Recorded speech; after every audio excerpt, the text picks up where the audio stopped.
Growing up, I thought everyone had a second family in their basement. I just found out it's not regular and my dad has been keeping them down there. Growing up, I thought everyone had a second family in their basement. In retrospect, I understand how ridiculous that sounds. But it was all I'd ever known. I knew that every night, my dad tended the leftovers from dinner with foil, got up without a word, and carried the plate to the basement. I'd listen from my room as he lumbered down the creaking steps, held my breath to hear the muffled mumblings of his greeting. I knew that every morning, he'd make the trip downstairs to see his second family off before work, then kiss me on the top of my head and ruffle my hair as he walked out. I knew that each Christmas, he'd bring a sack of brightly wrapped packages downstairs in a Santa suit. I knew that my dad had a second family in the basement, and it seemed so normal that I thought everyone else did too. I'll never forget the first time I asked my mom about them. I was young, maybe 5, when I finally found the words to ask, "Mommy, why can't I play with the people in the basement?" My mom was the human embodiment of frenetic energy, an organic perpetual motion machine. Always pacing, or cleaning, or stirring a pot. Always with a lit cigarette tucked between her yellowing fingers. I'll never forget that, as that question hung in the air, she finally stopped for the first time. Her stillness was unsettling in a way I can't quite explain. "We don't talk about them," she rushed, chasing the hurried statement with a lengthy drag off her cigarette.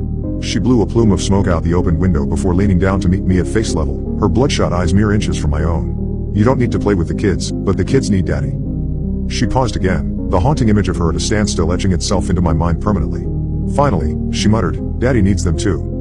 That night, I heard my mom shrieking at my dad in their bedroom. I was surprised that they didn't know that I knew, more shocked, frightened, even, to find that they didn't want me to know. Most of all, they didn't want me to tell anyone at school, anyone at all, really. After that night, everything was different. My dad only tended the leftovers after dinner, only brought the food downstairs after I'd gone to bed. He stopped visiting them in the mornings altogether. My mom started acting differently, too. I'd always noticed that she was distant from my dad, had always noticed how she bristled under his touch, how she stole away to the other side of the room whenever he entered. But it got worse after that. As a kid, I felt deeply guilty. I felt like I'd ruined my parents' marriage. But I was just a kid, and I was curious. My mom meant to dissuade me from asking more questions, but she accidentally gave away something that made me even more curious. The downstairs family had kids, maybe kids my own age to play with. I needed to know about them. In the way that little kids need to understand all of the strangeness of this chaotic world, need to make sense of the nonsense that surrounds us daily. The nonsense that we become acclimated to as adults but struggle with endlessly as children, like a puzzle or a riddle or a word problem on a math test about buying 80 watermelons. Another change following that critical night, the basement door was fitted with sturdy lock. Even still, I needed to know. There's something horribly dreadful about finding out that a second basement family is abnormal, something more horrible still about not knowing who or why. By the time I was 7, I made up my mind to get to the bottom of it.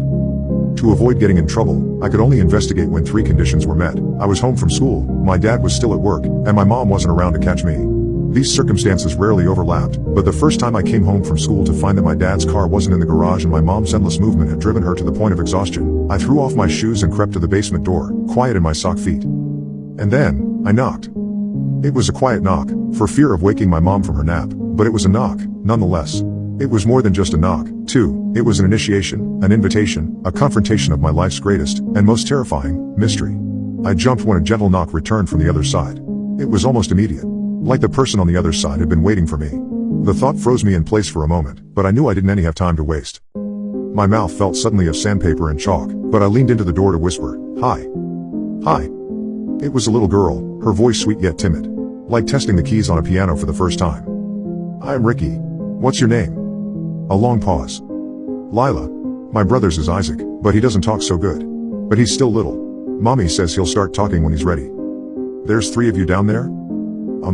She replied simply, as if the entire situation felt as wholly normal for her as it had for me, on the opposite side of the basement door. "Daddy comes to visit sometimes, though, so I guess there's 4. My eyes widened as a flurry of questions began to sprout in my mind, but I heard my mom start to stir in her room. I sped down the hallway and into the playroom. I busied my hands with my toys, but my mind was somewhere else. The sprouts of questions continued to grow rapidly, soon overtaking my thoughts like an unruly patch of weeds. And like weeds, the questions were stubborn, hard to, impossible to get rid of. The roots of the situation and its implication unraveled, stretched through my whole body. Fear planted itself firmly in my belly as I was forced to confront the possibility that I didn't really know my dad, didn't really know my own family at all. If my dad was Lila's dad, too, what did that mean for me? For my family? And why wasn't she allowed to come out of the basement? Over the next couple years, I stole away to the basement door in those rare moments of freedom. I got to know Lila, got to like her and eventually even to love her. She was my best friend. As a kid, I was pretty lonely. My classmates shied away from me for reasons I couldn't quite understand, like something about me was inherently repellent to my peers. I only had one friend at school. And at home, I had Lila. As we spoke more, a never-ending stream of back and forth questioning crammed into the briefest moments of time, we both came to understand the differences between us, between our lives and our circumstances. The differences that at first felt so normal grew bigger and sharper and scarier than either of us could comprehend. The unfairness of it all became impossible to ignore. Lila lamented that she wasn't allowed to go to school, that she couldn't go outside to play or make friends or ride bikes around the cul-de-sac in the summer until the street lamps flickered on and the cicadas started to scream. She even longed for the things I loathed most: homework, rinsing off my dishes after dinner, tidying up my room each Sunday morning. She said she'd lived in that basement all of her life, was probably even born down there. She couldn't remember anything different before being locked up in the cold and musty room. I'm ashamed to admit this, but, eventually, I couldn't manage the guilt I felt for living the life Lila never had, could never have in my mind. I was so young, so naive. I didn't know how to manage the situation anymore, so I did the only thing I could think of. I stopped trying. I stopped visiting Lila. No more secret, whispered exchanges, no more quick knocks on the door just to let her know that I was there, that anyone at all was there for her. Days and weeks and months and years trickled by with Lila never quite leaving my thoughts, but with her existence instead. Compartmentalized. Confined to the basement of my own mind. At home, it was harder to keep thoughts of her locked away. When my dad brought her dinner hours past my bedtime, I'd lay awake warm in my bed. Sometimes I'd hear her scream. Sometimes I'd hear the tray clatter to the floor, the plate fracturing on impact. Sometimes I'd hear her crying, awful, painful sobs, while I assembled new Lego sets in the playroom. Sometimes she would call out my name.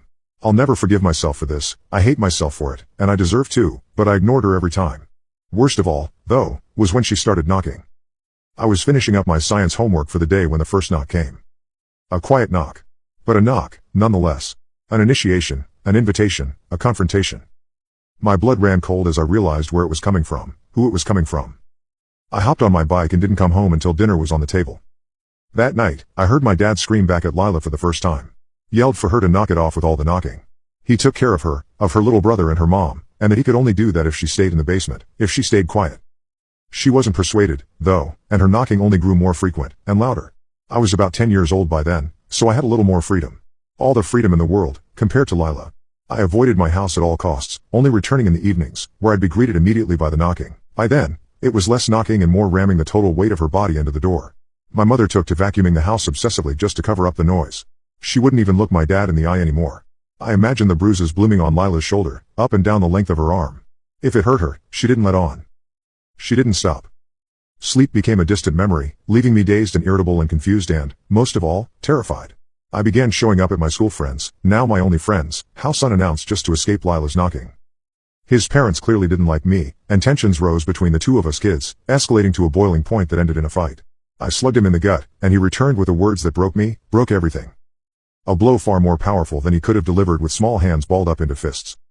My mom says you're a bastard, that your mom's a whore. I had to look up the words in my dictionary when I got home. I had to gather the courage to, once again, ask a difficult question. Mom, am I a bastard? I had to watch my mom lose her momentum, to stop again. I had to watch what little light she had left in her go out. I had to sit there as she left the room, had to sit there spilling hot tears as the knocking kicked up again, each powerful thrust against the door racking my mind, a painful reminder that Lila was coming for me. But, my mom came back, and she returned with an old newspaper clipping in her hands, worn at the edges. She held it to her chest as she finally, told me the truth about Lila, about Dad's second family in the basement. I was young, but I needed to know. My mom knew it, too. Through choking sobs, she told me about my dad's old family, the one he'd had and made before he met her. The horrible mistake they'd made, the one that gave her the best thing she'd ever had in her life but took away 3 others. About how my dad's old wife was already skating on thin ice, her cries for help that went unanswered, how when she found out about what my mom and my dad were doing that what little was left beneath her shattered. About how they couldn't have known, but about the guilt she carried regardless like a heavy backpack. Mom? Yes, sweetie. But I can never put it down. That Lila was dead, and Isaac, too. That their mom had done that to them, and then did it to herself too. My dad found them in the basement when he got home from work. That he'd never forgiven himself, and my mom never had either. That when they reappeared back in the basement like nothing had happened, even after their bodies were taken and buried all those years ago, they couldn't think of anything to do but to give them as normal of a life as possible. Yet another difficult question, but why did they have to stay in the basement? I found out later that evening, when my dad came home from work and unlocked the door. Lila came out of the shadows, and I flinched instinctively as I saw her face for the first time, saw the gaping hole in her face where her left eye should have been. Isaac was little like Lila said, but the oozing wound to his jaw would have made it nearly impossible for him to speak if he had the chance to grow up. I was scared at first, but I put on my brave face and took Lila by the hand. I played with Lila and Isaac for the first time, shared my toys with them, laughed with them. I didn't meet their mom that day, but I would, years later. Once she and Lila and Isaac knew what became of them, she struggled to cope. She doesn't come out often, but I treat her with kindness when she does. The woman I know her as now couldn't imagine doing what she did. My dad's second family still stayed inside, but they were no longer confined to the shadows of the basement after that day. They became less of my dad's second family as we all became one larger family that laughed and played and loved together. I don't live in that house anymore. I'm an adult now, with an enormous appreciation for all of the freedom and opportunities available to me that I once took for granted. I know my family is far from normal, even horrible and horrifying in many ways that I helped to perpetuate as a kid, but it's all I've ever known. I love them. All of them. I still visit whenever I can, for birthdays and for Christmas and for summer vacations.